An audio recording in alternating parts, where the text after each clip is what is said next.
last week we spent some time on muscle contraction, all of that kind of stuff, which is good. I do want to look a little bit at function of hips.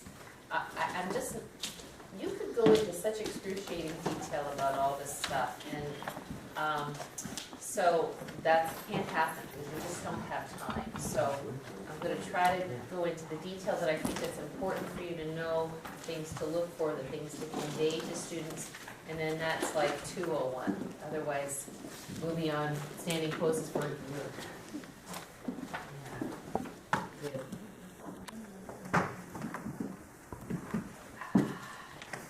So let's take a little minute. Let's invoke the spirits of all the people who have brought this practice to us, who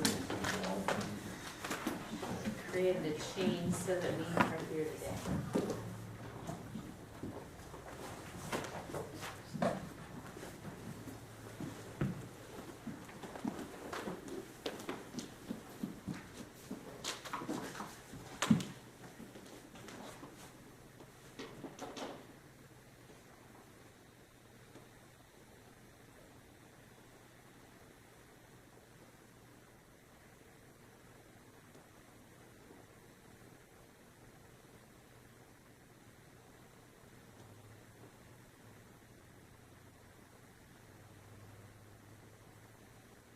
Yogena chittasya padena vacham malam sharirasya cha vachakenam yopakartam pravaram muninam patanjalim pranjalir anantosmi Abahu Purusha Shakaram Shankachakra Siddharanam Sahasra Shirasam Shvetam Pranamami Patanjalim Hari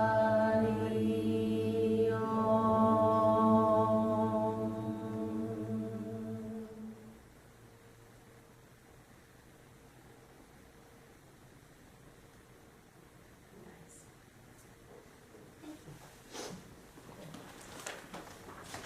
So last time we taught, and I just want to say are you videoing right now? Cool. So if you look at those videos and you say, oh God, she has terrible posture, because I just looked at it for 2 seconds. I want you to notice that my scapula are usually forward and my head forward because I'm looking down. So I don't sit like that, I hope. But I just want to make note for posterity that I have better posture than that. We don't think that. I just look at it and I go, nobody will ever see this besides you. All right. Thank you, and thank you for not passing it along. That way I don't feel pressured. So we worked last week on forward bending primarily. The idea of flexing at the hip, extending the spine. We worked on Vinyasa, Parsvottanasana, and half sun salutations as examples of forward bending and spinal extension. So hopefully during this last couple weeks you were able to come to some classes, and you spent time in your own classes. Any observations on seeing different bodies do those poses, watching those things in class, or anything else that you're burning to say? There's lots of variety. Lots of variety in going into the poses, what we call the core of the pose, and the exiting of the poses. And I don't know if perfection is there, but there's a lot of people working on it, so I guess it's keep thinking till you get it. I don't know what the saying is, but you keep at it until the interior and the exterior of the body feel like they're doing it, like they're in the right place. Right. There's the gross shape of it, and then there are the layers of depth that we understand. So I was really, I have to say, super, super pleased to see so many of you come to Yoga 1 classes. Because, and I would encourage you to become Yoga 1 and Yoga 2 students. I know you come to get your exercise, and I think that's great, and to develop your own practice, and you should certainly do that. But at least as many classes in Yoga 1 and Yoga 2 classes. Because that's the only way you will become a teacher. come to Yoga 3 and Yoga 4 classes, you will not be able to do anything in terms of teaching, only leading.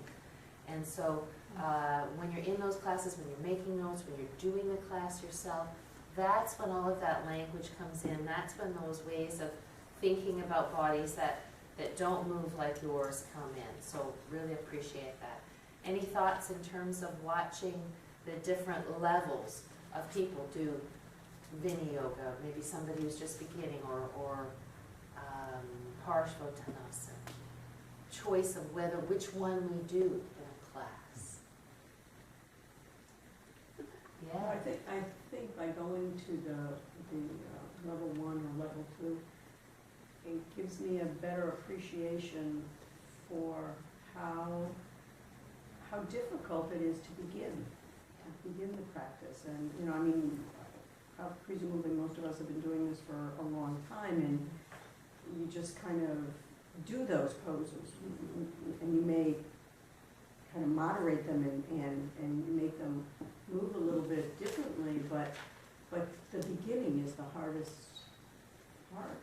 Emotionally and physically, yeah. And particularly if you're in the middle years, and particularly if you have an injury, and particularly if you have not been very athletic in your life. And so that level of compassion for people, I think, it isn't evident unless you sort of go back, like you said. Well, and the other thing was, when we were there on Friday, and with that fellow who wasn't able to do a whole lot. Oh, right, yeah.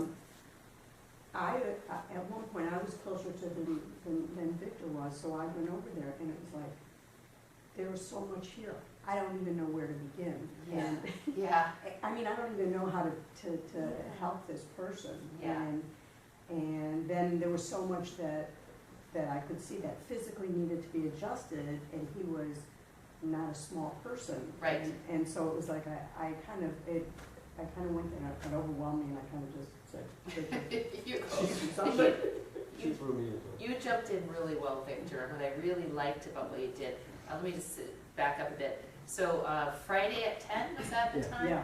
So it's Yoga 2 class, right? Which isn't, the morning Yoga 2 classes are not the same as the evening Yoga 2 classes. There are people who maybe have been in Yoga 1 for 8 years, and they're not super athletic people. They're never going to do Yoga 3 or Yoga 4 classes, but they really know how to put their feet in Warrior 2. So coming to Yoga 1 over and over and over becomes, kind of tiresome. And they want that freshness and newness that comes in Yoga 2, and a little more work, which they do get. And our story, the assumption is you've learned those things in Yoga 1. So one of our younger students brought his parents, who are visiting from Pennsylvania, both of whom, the mother had done some yoga, the dad, who was very tall, very stiff, and very hard of hearing, and probably 70, maybe 65, to this class. No, he moved like he was 80, but I would say he was in his late 60s. That's what I was thinking. And then they were very nice. And my first inclination was, I gave my stern schoolmarm look to the young man and said, bringing your parents to a Yoga 2 class really isn't fair to them, because this isn't a level that will actually encourage your dad ever to come back to yoga, because he will think now this is something he can't do. Did you deliver that message before the class or after the class? Before. Okay. And I said it in front of his parents. And I said, because I want you to know, whatever his dad's name was, that you really can do yoga. And there's a lot of really good stuff that could come out of yoga for you. But in general, once you're in Yoga 2, you're doing things that assume that you have a body of knowledge, which walking in the door, and they say, well, it just wasn't in our schedule or whatever. And the mother was kind of insistent that she really wanted to do it. And they really were going to stay. And then the dad was really uncomfortable. So, because if I could have encouraged them to come back at 5 o'clock to the Yoga 1 class, which is a much smaller class, there were probably, 20 people in that class, maybe a little bit more. So now we have a full class. They're not full, but people. Anyway, they didn't want to do that. So then you go, look at it. Now what? So I just made it the Yoga 1 class. Because everybody can benefit from Yoga 1 class. Everybody can look at things. Everybody needs to stretch their hamstrings. And people are kind of mostly patient. When they see that you as a teacher have this situation, then they're not gonna go, wow, well, they might, but, you know, but most of them will be patient. So we started off as a Yoga 1 class with a chair and just with hamstring stretching and stuff, but this fellow was really even having trouble negotiating the chair and how to do this, and Victor, to his great credit, jumped in right next to him, was directing him. The problem with it was that it made it difficult for me to continue the class because he was having to be so verbal with the guy You couldn't hear. because he couldn't hear, Oh. and it was like, so then we sort of got through the basics of hamstring stretching, spider, and something else, and I said, let's use some balls, because everybody can use balls, right? So we shifted to shoulders. We did some balls, which was good for everybody. His parents got to learn about how to use the balls. He had never used balls before. We ended up sending him home with a video because that video was made for him. It was made to send to your dad in Pennsylvania who probably can't find a yoga class that would be easy enough and safe enough. And I think it all worked out in the end. And it would have been much harder for me had Victor and Sissy not been there, but it would have been doable. It just would have meant, you know, like I said to the young man, I said, so you know that this whole class was about your dad, right? And everything ran around that. So it's just, you know, nice to know that we're willing to do that and that we don't bring people who are brand new to yoga 2 or 3 classes. And I'm thinking there may be some way, it's so hard because people don't read the website, they don't read this stuff, without making an announcement in every class. You know, if you have a friend that you'd like to bring to yoga and you want to get them started, don't bring them to a flow class, don't bring them to a yoga 3 class. And frankly, some people do that because they're kind of showing off what they can do to their friends. You know, it's very common. So in that circumstance, it was okay, I think, for me to do that. But we certainly don't want people to feel unwelcome. And I didn't want the young man, he didn't know. I didn't want him to feel like I was mad at him, but I wanted him to remember. So you have Yeah. 30 years of experience Yeah. and are able to adapt Right. on the fly. Right, yeah. And maybe we come in and we're subbing a class Yeah, and we're faced with that. yeah. Hey, how fun is that? Balls. Go to the balls. That's what I wrote down. Yeah, the number one thing is do no harm, right? Well, Sometimes, like say it had been Laurie, which Laurie would never do, bringing her girlfriend who is a runner, who's, you know, Laurie's age, and doesn't have many injuries, and she brought her to a Yoga 2 class. I would have made it a Yoga 2 class.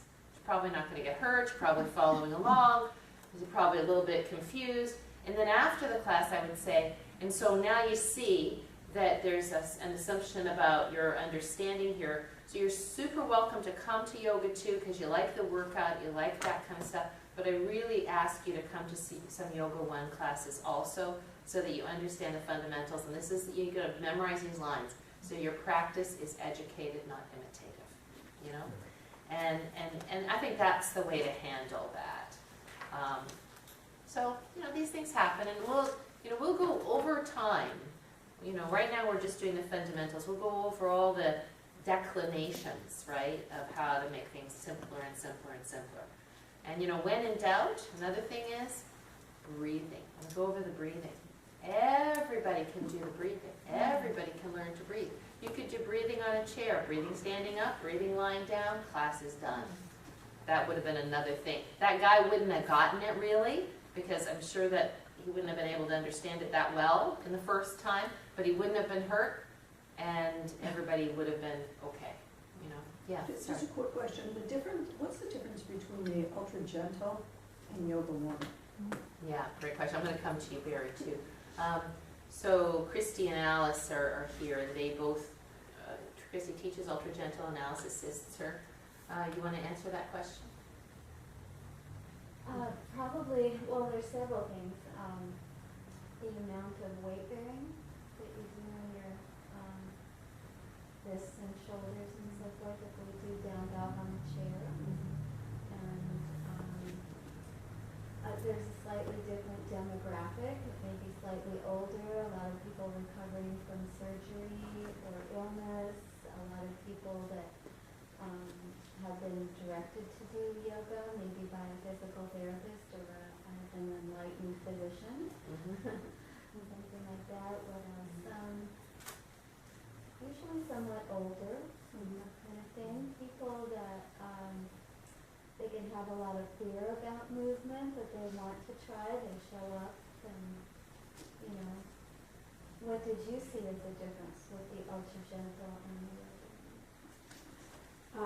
I guess that what the way you're describing it, the way I'm seeing it is that Yoga 1 is for the healthy beginner, and the ultra gentle would be for someone who is more compromised, perhaps, in their ability to move. That's a good way to describe it. And the healthy beginner ranges hugely between a healthy beginner at 70 and a healthy beginner at 21. And that's the challenge with Yoga 1, right? Yeah. Having been in ultra gentle yoga for, I don't know, how 6-8 months before she found you really can come to Yoga 1. I was injured and I was fearful of hurting myself more, and that really helped me build confidence that I wasn't going to get injured more, and that there was something beyond the way I was feeling. So I was very, very thankful for that class. Yeah. So I would suggest that in Yoga 1, we want people, in any beginning practice, stretching is big, because usually people who haven't been moving much, or even who are athletes who haven't been doing much stretching, are a little bound up. So we've got to stretch the muscles first to create range of motion, and then create stability. So there's quite a bit of stretching in Ultra Gentle. However, another reason that people come to Ultra Gentle is because of balance issues. So Christy does specific balance issues that are related to Ultra Gentle, to older people who aren't going to do the Vinyasa practice, which is great for balance because it strengthens the hips. But we do introduce a little bit of that action in Ultra Gentle. And so my intention over the next year is to have one whole afternoon that we spend on Ultra Gentle. And I'm hoping Christy will help lead that and bring all her juicy balance exercises. And one whole afternoon that we do on prenatal. So if you have someone pregnant, or you sub the prenatal class, then you know what to do. In fact, Tracy Miller said to me on Friday that she was so grateful for Mike because the Yoga 1 class was, she's what, 28 weeks? Yeah. It was a class that she could get to, and she felt very safe, and Mike modified for her. So that's a real feather in Mike's cap, because obviously men aren't real familiar with pregnancy. So, you know. Can you say that one more time? Stretch to create range of motion, and what'd you say after And that? then add stability And and that's strength. stability. Thank you. And again, you know, the beauty of yoga is that every stretch often has a strengthening component. You know, it's not just like laying there and holding a strap and stretching your leg. Wherever, you know, there's some strengthening in that, but not much. So the beauty of the standing poses is the combination of stretching and strength. So God, I'm sure you're about that. All right, Barry. The situation you described with the young man bringing his parents. Right. In that scenario, you chose to make the class about him. Right. I just wanted to ask you that, is this something that you want us to always work, if we're teaching, to always work to the lowest common denominator, or is it something where we use our judgment and maybe we do, maybe we don't? Great question. I think if you always work to the lowest common denominator, people would be unhappy, because a lot of people show up at a class that isn't really appropriate for them, because they don't know, or because it was a time that fits. I mean, ultimately, wouldn't it be great if we had 2 rooms and we had 2 different levels going on all the time? But because we have X number of time slots, that's a problem, right? So I think you have to really use your judgment. Again, if it's a situation where somebody's healthy, they're not going to be injured. In this situation, it was so awkward, and these people were so insistent without saying, you know, you really have to go away. I was kind of stuck, you know. I really tried at first to steer them toward another class, and then I could see the dad getting really uncomfortable. Don't worry, I'll just watch. And it made me feel so like uncompassionate that I thought, you know, here's an opportunity. This gentleman is, and I said this to his wife, is in a time in his life where he needs this. I mean, she was relatively athletic. Apparently she'd done some ballet or something. But this guy is going to be like a tree falling. He's like Dawn's size. be a tree falling in the woods if he doesn't get some mobility, because you could see that he was already kind of unstable. And a hearing, and that would throw off the balance too, right? So that's my answer to your question. But in the main thing is, and I have had a couple experiences with teachers here and there, kind of, one teacher did say to me, well, you're never going to see him again because it was the wrong level class. And that really hurt my feelings. Because I don't want us to just brush people off. Number one, because they're all human beings who deserve our help. And number two, because it's terrible for business. Because our business is built on word of mouth. And, you know, word of mouth travels badly quickly. I just heard from somebody that there's some young woman, maybe Miranda's age, who's somewhere in Moore Park, and she had said, well, I don't like going to camera yoga because Audrey, she's got that book, and she's always telling you what you're doing and what muscle you're using. I hate that book. And I just want to, like, float. And she took teacher training somewhere else, so she could learn to teach people how to float. So that kind of word of mouth, I don't like.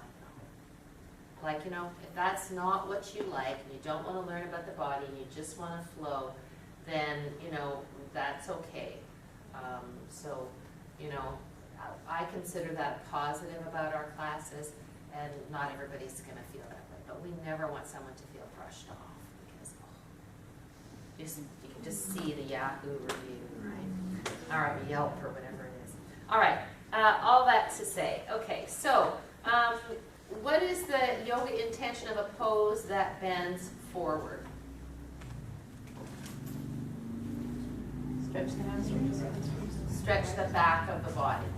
Bending forward stretches the back of the body. Maybe strengthens the front of the body. It depends.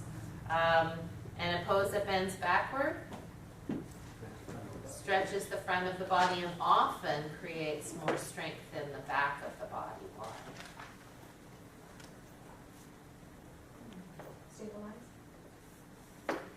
Yeah. So if you forward fold, your body is really designed to forward fold. You have to do that a lot. Gravity will catch you. The muscles in the back of the body are designed to catch you. Back bending isn't so built into the body. So there has to be a lot more support from the back body to bend backward or to lift up in a backward position. A lot more kind of hauling, because it's not as natural to the body. I mean, it's not like in life you have to hang your washing like this or something, you know. Yeah. What I gleaned from lecture 6, Amy is like fingers on the chalkboard to me, nails on the chalkboard.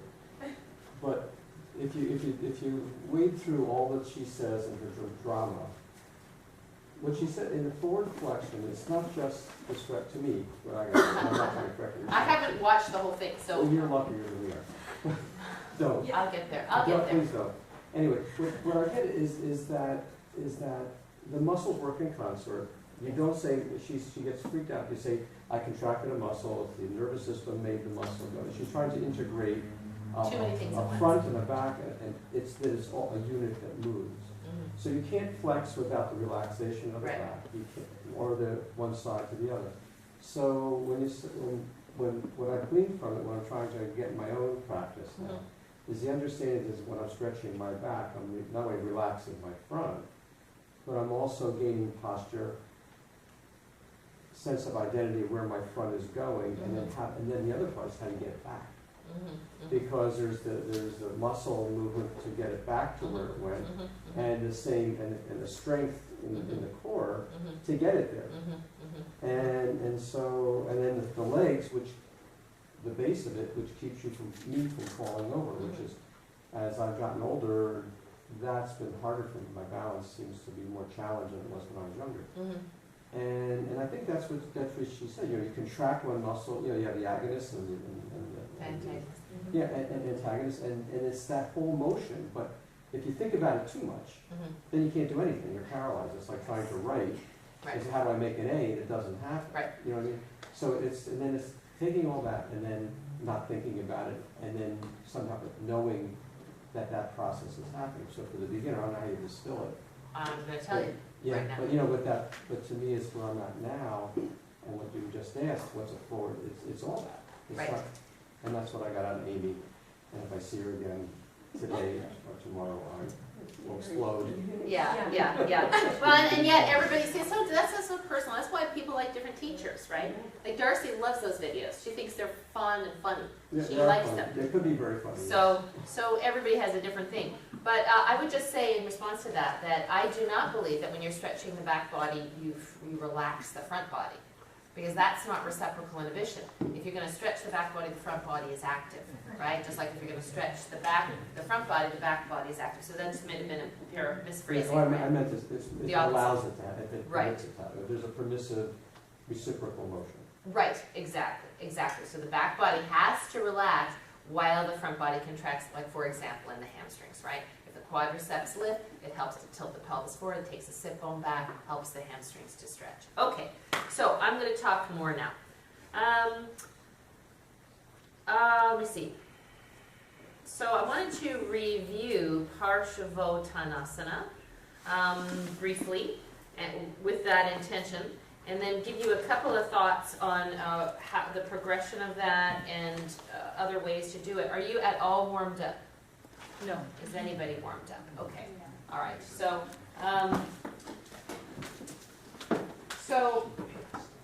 in Parshavottanasana, which is the one-legged forward bend, right? We do that instead of a two-legged forward bend. We talked about Uttanasana last week, right? Why do we do that rather than Uttanasana in a lot of cases? Why don't we just have beginners come in and do Uttanasana? Why can we give a beginner Parshavottanasana but not Uttanasana? Because their hamstrings probably are tight. Right, the hamstrings are tight. Because you can come in and out of it. Yeah, stability is a good thing.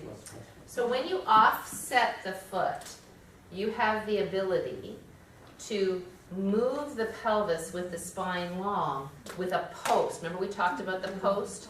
The post out in front of you, right? If I ask somebody who has tight hamstrings to come forward without any post in front and only use this as a hinge joint with the base of support here, if their hamstrings are long, they'll be able to keep the focal joint over the base of support, but most people are not that way. So now if I'm asking them to stretch their hamstrings, they're going to do this, right? Because there's no way that they can keep these legs straight and get any kind of hinge because their pelvis is going posterior, right? But if I offset the foot, then even people with tight hamstrings can get this range of motion with the pelvis going posterior. Does that make sense? So like Bob, my very hamstring tight husband, when I met him, I didn't think he would ever be able to do downward facing dog even. It was frightening.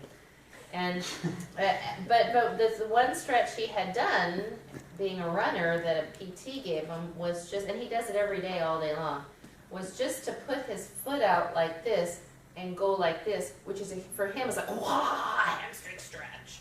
You know, this is very big for him. But in this way, he can pull the sit bone back. If I asked him to go like this, as soon as he starts to flex at the hip, his pelvis pulls him like this. So his Uttanasana would look about like this. So there's really, he would feel some sensation here, but he's not really getting any stretch. Does that make sense? I mean, he's feeling the weight of his torso, and where he's getting most of the stretch is where? At the ends of the muscles, not in the belly of the muscle where we want to get a little bit more stretch.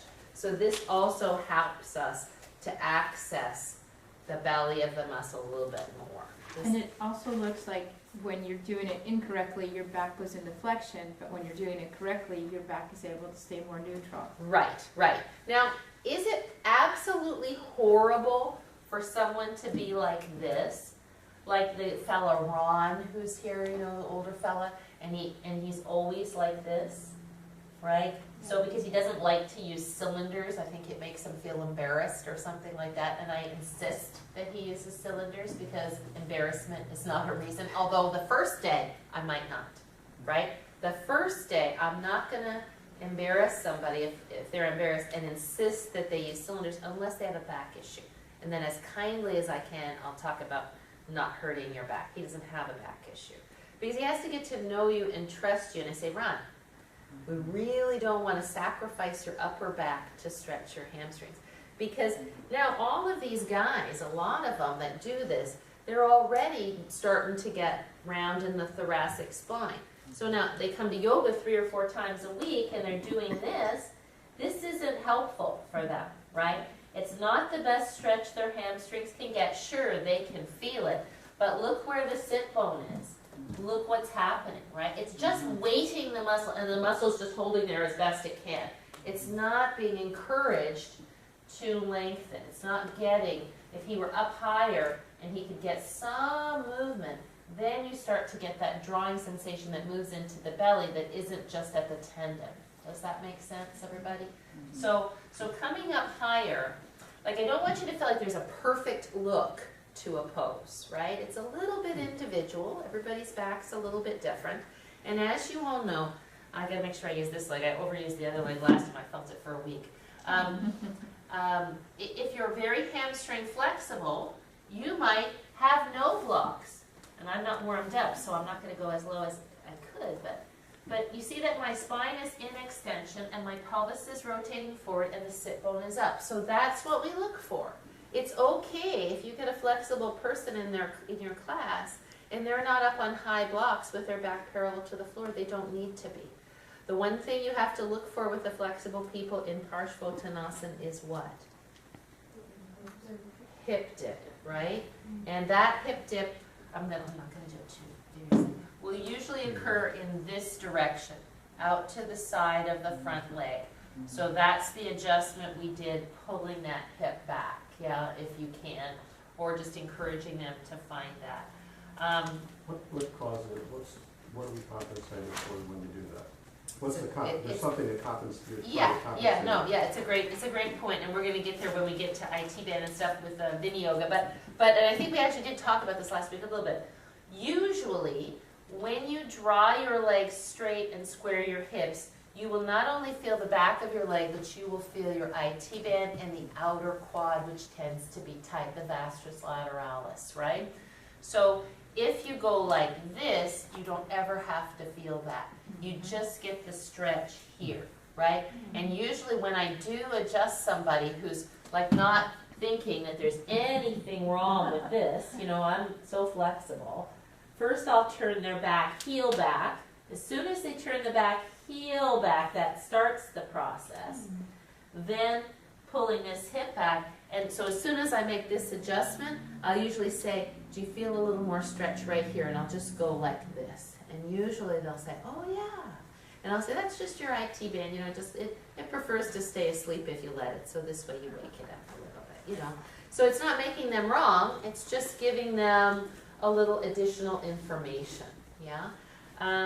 So the interesting thing about the reciprocal inhibition in Parshvottanasana is that if we push down on the ball of the foot and spread out the toes, actually, do you mind standing up and doing this real quick? Put your blocks or cylinders up front. I don't want you to hurt yourself. It would be easy to hurt yourself right now. So, but in a way, it's kind of good to do it like this. You don't have to worry about like the cameras. I don't care. Because if you are kind of flexible and you're not warm, then you feel what it feels like not to be so flexible. But it's interesting too, like the body, and this is where you have to be careful as flexible people with warming up, because a lot of flexible people think they don't have to warm up, is that your proprioception believes that your limbs can go in a certain range of motion. And so, like, you might be super flexible and think, oh, I'm super flexible, I can just kick my leg up to here, right? But you're not warmed up and you're not 12 anymore. And then you tear your hamstring, right? And that, I think I'm speaking to myself. So, I have to be very careful of that, right? And yes, I see you smiling, Lisa. All right, so if you don't mind, let's just hinge at our hips. And let's put our hands down on our props. And let's step, let's say we'll step the right foot back. Good, so come up high enough that you can have your spine long, you're not gonna hurt yourself. So when you push the ball, or draw the leg straight, bend and straighten a little bit, just ease into the back of the leg. Now bend the knee again. Just for fun, very carefully put your hands on the floor and try to draw your leg straight. What happens? Nothing. You feel the sit bone rotate under, right? Right, your shoulders. Back of my knee. Yeah, you feel the back of your knee, right? And do you feel the sit bone? Yeah. Right? So you feel the sit bone, you feel the back, and you feel the ends of the muscle. You don't feel the belly of the muscle so much, right? And many of you will feel strain in the spine. You'll feel a little bit of extra stress there, right? So let's come up on our props again. And then draw the leg straight. And so, again, I'm not going to spend a whole day on this because we've got a lot to do. Let's press down into the ball of the foot. And when you press down into the ball of the foot, do you feel your gastrocnemius muscles contracting? Yes? The back of the calf, right? Put your hand there on those gastrocs. Soften your toes, relax them. And then push down like a Barbie foot. Wow. Do you feel that engagement, right? So, and then when you draw your legs straight and you actively contract your quadriceps, right? So now you have muscles on the back of the lower leg and the front of the upper leg contracting. And this is a really good thing. Do you see how that balances the action, right? And then the sit bone reaches back, and then the leg bones are supported, and the back of the leg can stretch. It leaves the hamstrings free to stretch. Does that make sense? Yeah? So now bend your knee, inhale. As you exhale, draw the leg straight first, and then peel the toes and the back of the leg off the floor. So feel your muscles now. Are your calves still contracted? Are your quads as contracted? No. So you have to be a little careful with that because you see, like Ron, #1 knee popper. He can't straighten his leg without popping his knee. Roll through the foot, bend the knee again. Exhale, draw the leg straight, slow, and peel the toes back. What changes when you peel the toes back in terms of stretching the hamstrings? It stretches the shift, and I'll tell you what, for each one of you it's going to be slightly different, yeah?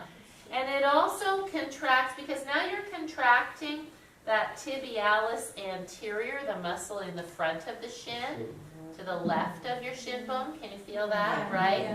So you've got a little bit different dynamic going on in the lower leg, but much less support for the knee. So let's roll through the foot, bend the knee. Exhale, right foot up to meet left. Push with your hips. Actually, just for fun, come on, lay forward over your legs. See if one feels different than the other. Yeah, bend the knees, arms to the side, come all the way up. So even that little bit of stretching changes the legs, you know. So to me, this is the best hamstring stretch you can get. And you want to use that with your Yoga 1 students, because why would I, for example, start that as my first, as my hamstring stretch over the Vini-Yoga practice with chairs or with blocks? Yeah. Because it involves less balance and less. When you're doing the Vini-Yoga, you're also trying to just stay upright and not fall over from one side to the other. So when you have these, you have more stability. The simplicity of it, for sure. When you add your arm, it throws everything off, and then their back is not an extension. Sure. Plus, the arm in Vini-Yoga provides weight, right? So if I have somebody, if I'm in a Yoga 1 class and I've got people with back injuries, I'm not going to go to the Vini-Yoga practice till I know that I have worked with them and there's some way that they can do that safely. Because the Vini-Yoga practice is a really much more a combination of strength and stretch, where this is primarily a stretching practice. Does that make sense? So if you have somebody come in, you're subbing a Yoga 1 class, you're teaching Yoga 1 class, and there's a person with a back injury, it's easy just to leave that out till you get to know them. Like now that we're using Tony as our example, right? He started to do the Vini-Yoga sequence like this, no weight, no hand going forward. Now he knows how to keep this, then putting his hand on the chair, then pushing, And then I think I actually had him use the arm to help him come up. Because now that will actually help keep his spine in extension. If I had to have him go like this, he'd probably go like this to come up. Does that make sense? So it's easy to leave things out. Okay, good. Should we go to the other side? Yes, please. All right. So let's do this. I'm going to ask for first direction, second direction, third direction. These are people who have blocks right now. So where I would use blocks is saying now there are some people in class who can do it on. It's not optimal, believe me. I'd just rather have people either on chairs or on blocks, but it is what it is. So now you have some people on chairs and they kind of know what they're doing, and you have some people on blocks, or maybe in yoga too. Now they're coming off chairs. They don't need chairs anymore in a lot of cases, so they're learning to use blocks. We're standing here. We put the blocks on either side of our feet. What's the first thing you say? After you finish your feet are flat, right? Bend your knees. Breathe in. Oh. Thank you. Oh, Because that. you cue the breath first, right? And you might not always, but we're always just talking optimally, right? Okay, so breathe in.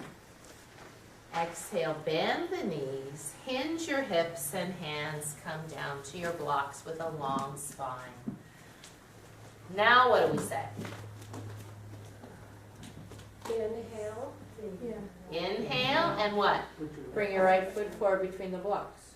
No, it's like exhale. What? Exhale, flat back. Great, but what are we doing with the inhale? Oh, stand back. Inhale, extend your spine. Ah. Exhale, step your left foot back. Now what do we say? Look between your legs, just look down between your legs to see that your 3 legs are flat. Oh, good. That's exactly right. Look down between your legs. See that your left foot is well over in the left lane and your toes are pointed directly forward. Now what? Breathe in, bend your knee. Well, your knee is probably already bent, but breathe in is correct. Yes. What do you often do? What is the instruction often on breathe in? Because what started to happen as they were looking at their foot? Shoulders. The spine moves into flexion, right? Breathe in, extend your spine toward the window, shoulders back out of your ears. Exhale, slowly draw the right leg straight, no bend at your knee. Bend the knee, inhale. Exhale slowly. Feel the right sit bone move back away from the foot. Now with your both legs as straight as they can be, if they can't be completely straight, that's okay. Stretch out your right toes on the floor. Press the ball of the foot into the floor and feel the sit bone draw back once again from the foot. Breathe in, feel your ribs get wide. As you exhale, shoulders back out of your ears and spine long. Feeling into the stretch in the back of the right leg. Slow and smooth breathing. Now let's add on. Bend the right knee just a little bit. Inhale. Exhale once again. Straighten the leg slowly. This time, peel the ball of the foot and the toes off the floor. Only the heel on the floor if you can. Roll through the foot, bend the knee. Inhale. Very slowly, draw the leg straight. Exhale, straighten the knee, and then peel the toes back. If this feels safe for you, let's keep the heel on the floor. Feel the difference in this stretch. Feel the sit bone drawing back. Head in line with your spine. And slow and steady breath. One more long, smooth breath.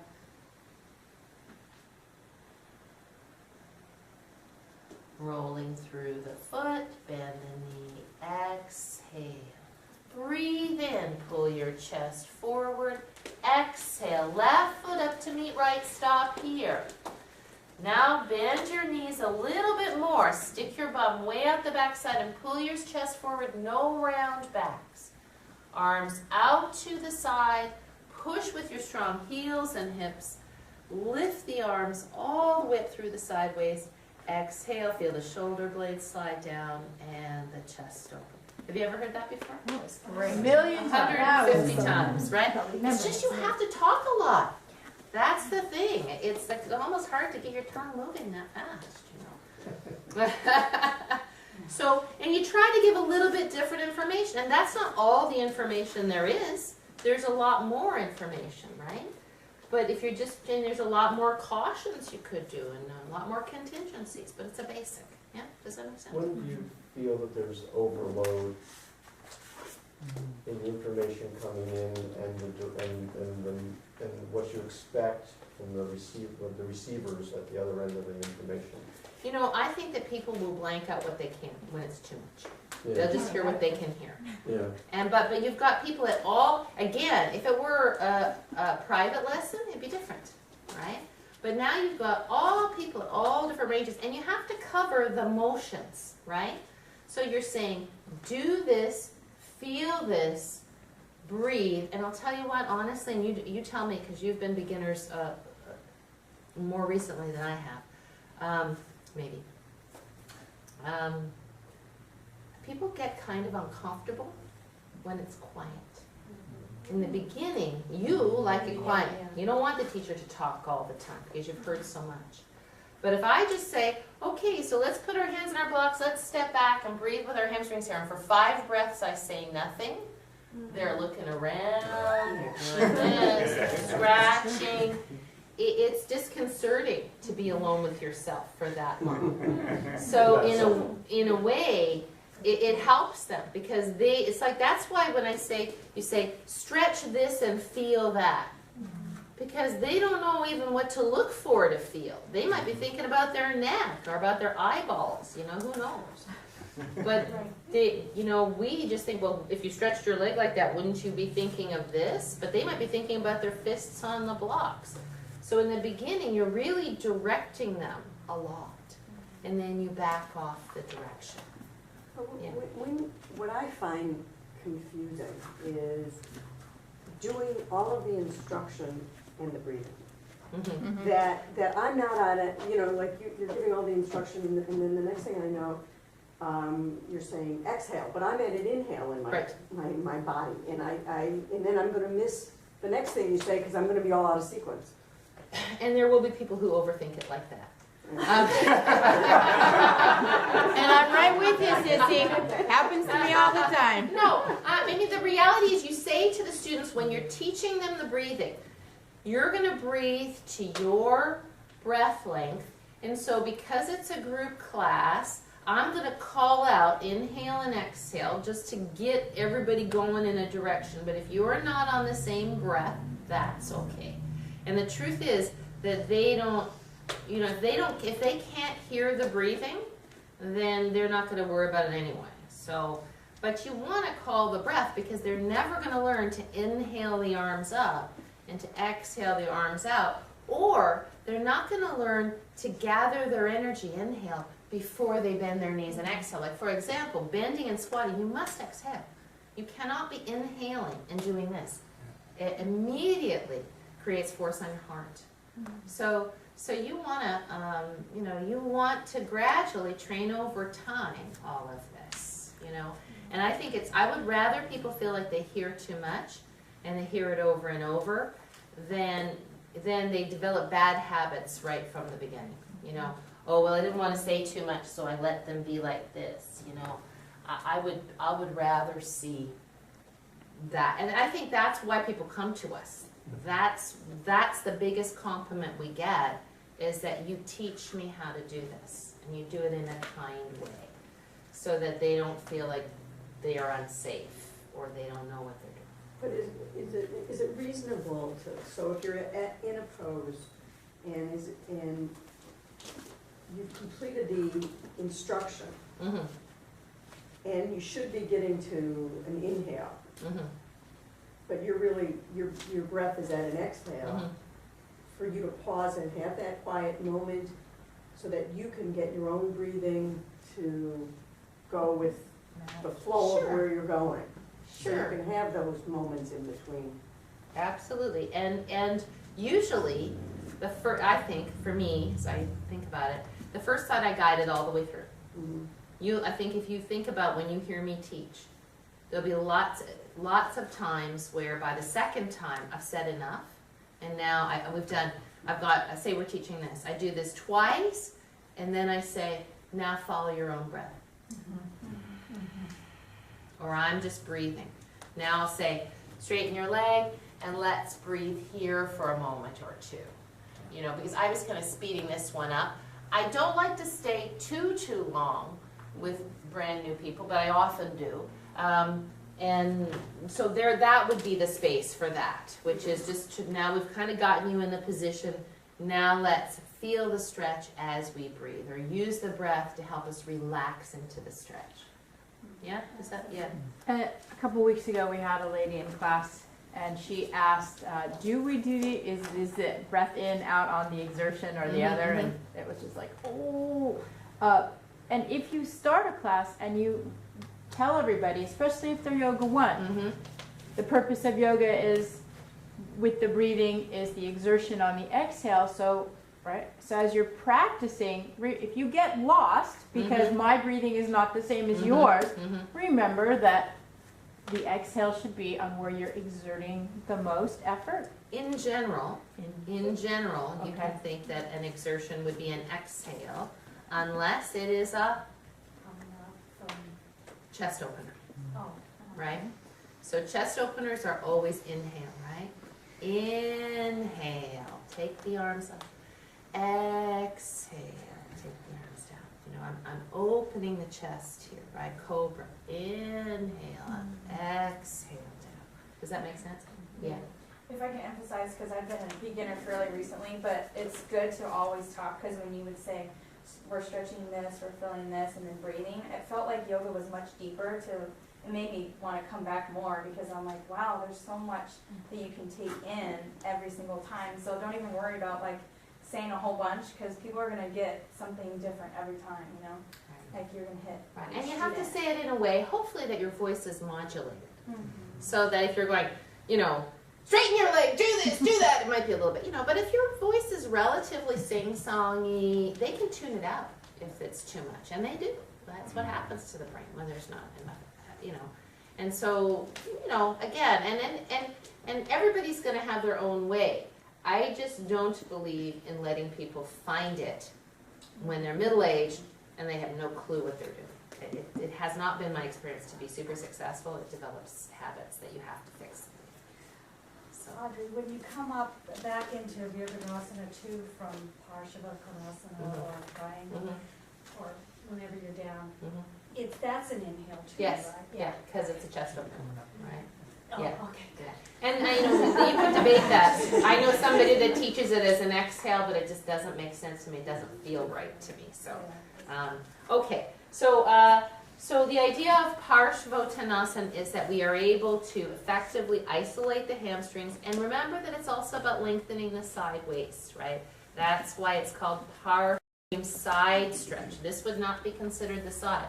The hamstrings facilitate this lengthening of the side waist, right?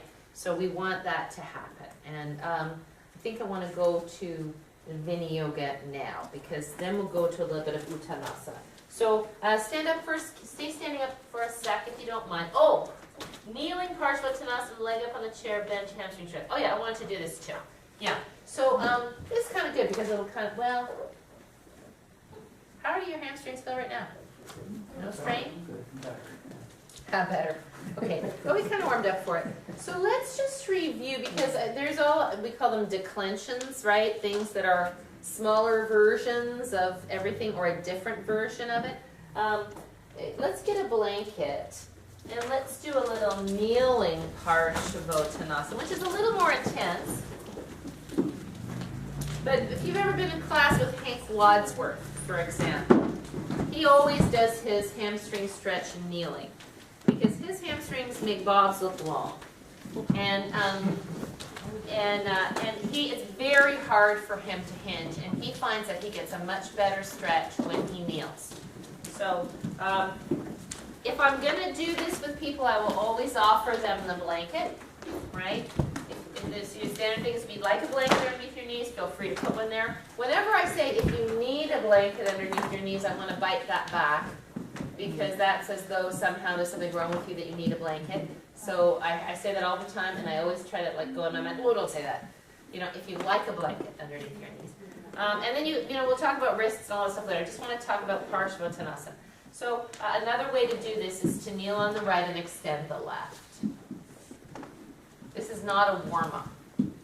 This is something you do when you've already done it standing up, except in special cases. Why? Well, let's do it. Let's walk the blocks forward and lean forward. Do you feel more stretch in your hamstring here than you did when you were standing up? Yes. Directly into the hamstring, right? Because now you've lowered your center of gravity and you're putting more weight. You don't have as much going on in that back leg, so you're closer to the focal joint in terms of the stretch, right? You don't have as much play here. If we sat down on the ground like this and did this same thing like this, of course many of you would be like this, you wouldn't feel anything at all. But this is even a little bit more, right? Because there's less movement. You decrease the amount of movement you can get so the force is greater, yeah? So common errors here, just like in Parsvottanasana, I just call this kneeling Parsvottanasana, are to roll the leg out. So there goes, that's the same thing as hip dip. This is hip dip of the floor, right? So we want to have the center of the heel on the floor. And that's why often I'll put the blanket at the back of the mat so that the heel can be on the mat, right? So you're not off the mat. And so then what I'll usually say is just lean forward a little bit and start to feel the stretch in the leg. Now, just for fun, let your leg go completely slack and lean forward a little bit more. Do you feel strain? Do you feel strain in your knee at all? Yes. Yeah. So in this one, because this is, you don't have the ball of the foot yet, you want to maybe have them put their hand on their quads and say, can you contract the quads? Just, it's hard to contract the quads in this position. Just for fun, push a Barbie foot, feel your quads contract. Feel the difference, right? Engage gastroc. Quads contract better. Pull back harder to contract quads, right? So you're just going to say, keep your thighs a little bit active so that you don't feel like your knee joint is sinking between these two bones. Is this a Yoga 1 pose, by the way? No, absolutely not, right? Because there's too much to know, right? And it's too deep for most Yoga 1 people. So now just for fun, let's point the toe like a ballet dancer. Do you feel the sit bone move back more? When you do this, do it again. Pull back, inhale. Exhale, point the toe, pull the sit bone back. Do you feel that rooting? So for me, when I anchor that heel with a pointed toe, I can get my sit bone back more. Because now I'm getting that contraction of the gastroc. I've got more patellar engagement, and now it actually hinges my hip more from the vastus medialis. The vastus medialis is the one that contains the patellar tendon. It connects into the pelvis, right? As it connects, it pulls the pelvis forward more, pulls the sit bone back more. Does that make sense, everybody? So that's kind of good. It's a different stretch. It's a deeper stretch. Pull the toes back. So what I'll usually do, let's switch legs if you don't mind. I don't want to spend all day on this. I'll also remind people that there are different hand positions on the blocks. You could have fists on the blocks. You could have flat hands on the blocks. People that are super flexible might have their forearms on the blocks. I try to be a little bit careful with that because then, you know, I don't know, this is a parigraha, you know, the grasping. Oh yeah, I'll get my forearms to the blocks. And then you're not really serving. So let's point the toe, exhale. Now with your heel hooked, gently pull the sit bone back a little bit. Yeah. And notice too, when you do this, you can flex a little bit. Notice when you do this that people will sink out like I just was into this hip a little bit. Or they'll sit back like this. So you want to stay on a perpendicular leg in the back. And so pointing and flexing is kind of a nice way to work this a little bit differently. And then maybe, once you're warm, what I will usually do, especially in a Yoga 4 class or something, I'll say, come a little lower now, bend your elbows, hook the heel, and just breathe as you pull the right sit bone back. And I feel like this gives you a really beautiful drawing action, and I get good vastus medialis contraction in my quad. So it's actually kind of good because it's strengthening the medial quad that tends to be weak. Do you know what I'm talking about? So you can see, if you flex your foot just for fun, put your hand on your vastus medialis, so the medial quad of the right leg. Now point your toe and feel it engage. So medial, not lateral, right? So in the inner leg. So medial is the inner leg, right? Let your foot flex. Point your toe. Can you feel that engagement? This is the one that doesn't fire as well, usually, and that's often why kneecaps get moved over. Yeah? So, do you know what I'm saying here? You can do Barbie foot, you can do ballet foot, you can do Ken foot, you can lean forward, but you want to be a little bit warmed up. Like even Hank, who does this as his hamstring stretch practice, doesn't do it if he hasn't warmed up. He doesn't walk in and do that. Do you know what I'm saying? And frankly, he's not as likely to hurt himself as I am. Why? Because you're more flexible. Right, because my body says, oh, you can go all the way down here. That's what my brain says. So I'm not warmed up, and I just go where I think I can go, and then, ooh, right? Him, his brain says, well, you can't go very far anyway. He's just going to go in a little easier, you know. So sometimes we got to be a little bit careful, even with flexible people, and not assume, oh, well, she's flexible, so let's just go into this really deep. Let's do the splits first thing. You know, if you're 9, maybe. But you certainly want, no, most 9-year-olds not. Doesn't the flexion extension of the foot also facilitate deeper stretching of the hamstring as you continue to, because you're doing the reciprocal or abridgment? Oh, absolutely, yeah. I mean, that's the other part of it. Great. No, absolutely. Yeah, the main thing is to move the leg in a way that you move the muscle a little bit and you stretch it differently, which is why that 2, 3, 4 second stretching thing is a little tricky. So if I stay 2, 3, 4 seconds in one particular place, maybe that's as much as one set of muscle fibers in that absolutely specific range of motion can stretch. But by moving the foot or changing the torso position or something, I've changed it a little bit, and now I'm going to get more stretching in a different way. So the argument that, I know that's not your argument, but